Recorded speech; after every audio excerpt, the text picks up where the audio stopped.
कांग्रेस की परिवर्तन संकल्प यात्रा में शामिल होने आए प्रदेश के पूर्व गृह मंत्री ने ज्योतिर्लिंग ओंकारेश्वर में मत्था टेककर बाबा का आशीर्वाद लिया। कांग्रेस की परिवर्तन संकल्प यात्रा का मानधाता विधानसभा क्षेत्र के ज्योतिर्लिंग ओंकारेश्वर में श्री गणेश किया गया। इस अवसर पर पूर्व गृह मंत्री एवं कांग्रेस के वरिष्ठ नेता बाला बच्चन ने ज्योतिर्लिंग ओंकारेश्वर ममलेश्वर पहुंचकर बाबा के दरबार में माथा टेका और आशीर्वाद लिया।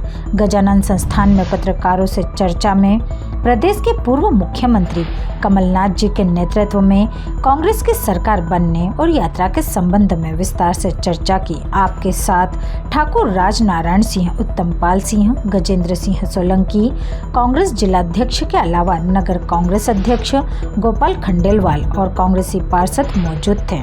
सवाल आपने किया है कि मैं आज ओंकारेश्वर में जो आया हूं, आज मानदाता विधानसभा का आज से हमारा दौरा है। आज 19 जून को हम पूरी मानदाता विधानसभा को आज देंगे और आज हम लोगों ने ओंकारेश्वर भगवान की पूजा पाठ करके, ममलेश्वर भगवान की और माँ नर्मदा मैया की पूजा पाठ करके आज का हमने ये कार्यक्रम शुरू किया है।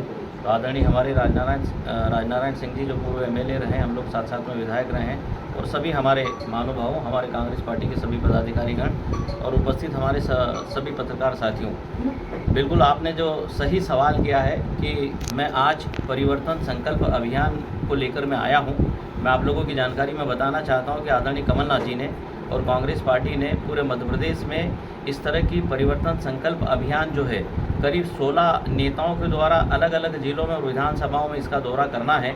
और मुझे खंडवा जिला, बुरहानपुर जिला और धार जिला की लगभग 13 विधानसभाओं का मुझे दौरा करना है और दौरा करके हम लोगों को हमारे पदाधिकारियों से मिलना है, जनता जनार्दन की बात सुनना है, उनका फीडबैक लेना है। और ये परिवर्तन संकल्प अभियान के अंतर्गत मैं आप लोगों को बताना चाहता हूँ कि मध्य प्रदेश में अभी तक का 18 साल की सरकार ने जो करप्शन किया है, खूब जम के भ्रष्टाचार हुआ है, उसकी बात भी हम लोगों को सुनने में आ रही है और लोगों की पीड़ा खूब ज़बरदस्त इस बारे में लोग बता रहे हैं।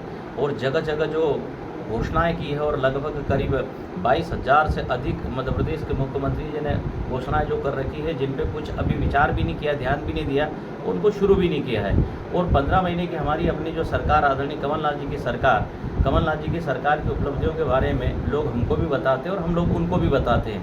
और दूसरा, अभी फिर आदरणीय कमलनाथ जी ने लगभग 5 जो हमारी जो गारंटी के रूप में जो लोगों को जो अनाउंसमेंट किया है कि फिर से हम 2-2 लाख रुपए का हम कर्जा माफ़ करेंगे। नारी सम्मान योजना हम इसलिए लाए हैं कि ये महंगाई और बेरोजगारी ने जो घरों का बजट बिगाड़ दिया है। तो नारी सम्मान योजना की बात कहना, 500 रुपये पर टंकी देना, उसके बाद 100 रुपये में 100 यूनिट बिजली पहले दी जाती थी, अभी हम लोग उसको मुफ्त में देंगे। ओल्ड पेंशन स्कीम लागू करना, जो 5-6 जो अनाउंसमेंट कर चुका है, उसके बारे में भी हम लोग बात करते हैं। और हमारे उसके अलावा भी जो पदाधिकारियों की कोई बात होती मीटिंग में, हम उन लोगों की बात सुनते हैं और उसके बाद उस फीडबैक को हमको आदरणीय कमलनाथ जी तक, और वो फिर उसके बाद फिर AICC के हमारे जो लीडर है आदरणीय खड़गे जी, राहुल जी, प्रियंका जी, सोनिया गांधी जी तक चर्चा करके, चिंतन और मनन करके ये बनाते हैं कि वचन पत्र में क्या वचन आना चाहिए जो पूरे खंडवा जिले के लिए, बुरहानपुर और धार जिले के लिए, बड़वानी और खरगोन और पूरे मध्य प्रदेश की जनता जनार्दन के हित में हो, सर्वहारा वर्ग के सर्वांगीण विकास वाला हो। तो ये हमारा मकसद और उद्देश्य है परिवर्तन संकल्प अभियान को, जिसको लेकर आज हम लोगों ने मानदाता विधानसभा का दौरा रखा है। आपको बताना चाहता हूं कि मैं समझता हूं कि मेरे से ज़्यादा बहुत अच्छी तरह से, बहुत अच्छे से वाकिफ़ है वो राजनारायण सिंह जी जो पूर्व एमएलए जी जो यहीं के रहने वाले, अगर उनसे ये बात जानेंगे मेरे साथ जो है तो बेहतर से आपको इस बारे में एक्सप्लेन कर सकते हैं। आप गृह मंत्री रहे हैं जी, आपकी पुलिस में क्या, मतलब क्या देखना चाहिए, बीजेपी में क्या दिख रहा है आपको? पूरी तरह से फेल्योर है सिस्टम, पूरी तरह से फेल्योर है। देखिए, हम लोगों ने शुद्ध के लिए युद्ध चलाया था, जो मिलावटखोर थे उनके खिलाफ हमने रासुका की कार्रवाई की थी, जेलों में हम लोगों ने डाला था। जितने गुंडे बदमाश, चाहे इंदौर, ग्वालियर, जबलपुर की हम बात कर ले, मध्य प्रदेश की हम बात कर ले, खंडवा जिले की या कहीं की भी हम बात कर ले, गुंडे बदमाश मध्य प्रदेश छोड़ के भग गए थे, भूमिगत हो जा चुके थे। आज देखो सारे गुंडे सरकार के सिर चढ़े हुए हैं। हमारी सरकार में ऐसा नहीं था।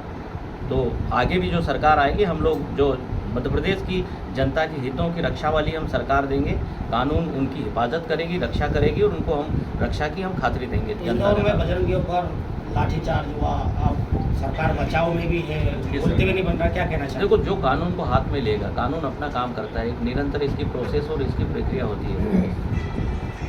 खंडवा सांसद मतलब क्या काम है, कौन सा वर्ग, कौन सा क्षेत्र जो छूट गया हमारे लिए, हमारा वो सोच रहता है हमारी पार्टी का और हमारे नेताओं का। बाकी का हमको जो दूसरों की बात में हम नहीं पढ़ना चाहते हैं। भाई साहब, ये मानदाता विधानसभा क्षेत्र है, इसमें 152 घाट गनगौर घाट बनाए गए थे जो जंगलों में बना दिए गए हैं, उनका कोई औचित्य नहीं है। करोड़ों रुपए का भ्रष्टाचार हुआ, लगातार मानदाता में भ्रष्टाचार होता जा रहा है। हाल ही में एक बिलाय गांव के अंदर में एक किसान की खड़ी फसल को बुलडोजर से एक तहसीलदार रोन देता है और उसके कागज पकड़ के उसको धमकी देके जेल भेजने का कार्रवाई करता है। सोलर प्लांट ये क्या है? सुन, ये जब भगवान को नहीं छोड़ते हैं तो आपको हमको क्या छोड़ेंगे? देख लो, केवल 97 करोड़ रुपए का महाकालेश्वर भगवान में जो काम होना था मूर्तियों का और जो भी वहाँ जो काम हुआ है, कमलनाथ जी की सरकार ने उनको 300 करोड़ का कर दिया। 300 करोड़ का करने के बाद भी देखो किस तरह से उन्होंने जो मूर्तियों को जो लगाया, कैसी बनवाई है, और एक छोटी सी 30 किलोमीटर की रफ्तार से जो हवा चली उसमें मूर्तियाँ गिर जाना। और महाकालेश्वर भगवान, जिसको मैं समझता हूँ कि भारत नहीं पूरी दुनिया के लोग मानते हैं, वहाँ की मूर्तियों के साथ और वहाँ के प्रांगण में जो काम हुआ है उसमें भ्रष्टाचार ये कर रही है भाजपा और उनकी सरकार और उनके मुख्यमंत्री। ये भगवान को नहीं छोड़ सकते हैं। तो ये जो घाटों की जो आपने जो बात बोली है, इन सब का जो मैं आपको बताना चाहता हूँ, इन सब कामों में इनने जो करप्शन किया है, भ्रष्टाचार किया है, आने वाले वक्त में इसका हिसाब इनको देना पड़ेगा और ये पाप का जो घड़ा है इनका वो भर के फिर फूटेगा। ओंकारेश्वर से ललित दुबे की रिपोर्ट।